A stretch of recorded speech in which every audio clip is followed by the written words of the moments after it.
Asahan ng malinsangan na panahon ngayong araw. May mga pag-ulan naman sa Mindanao at Eastern Visayas dahil sa Intertropical Convergence Zone.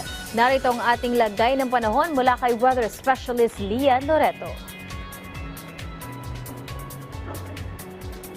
Hello, Good morning po, Lian. Miss Leslie. Good morning po, Miss Leslie, at sa lahat po ng ating mga taga-subaybay.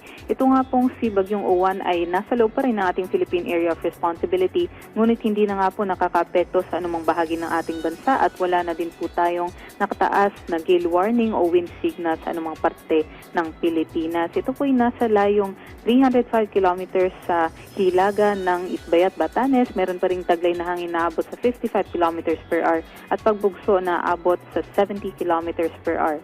Sa ngayon, kumikilos po ito pa northeastward at may kabilisan 25 kilometers per hour. Kaya inaasahan naman natin na itong Bagyong Uwan o yung Tropical Depression Uwan ay lalabas naman na ng ating Philippine Area of Responsibility at hihina na bilang isang low pressure area. Samantala, binabantayan naman natin itong Intertropical Convergence Zone o yung pagsasalubong ng hangin galing sa Northern at Southern Hemisphere na nagdadala po ng mga pag-ulan sa may Mindanao at Eastern Visayas. Doble ingat lang po yung ating mga kababayan dahil posible po yung mga flash floods o landslides kung meron pong malalakas na mga pag-ulan.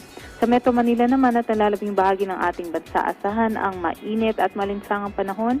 May tsansa lamang ng mga thunderstorms pagdating ng hapon at gabi. At yan naman po ang latest mula dito sa Pag-asa Weather Forecasting Center. Ito po si Lian Loreto.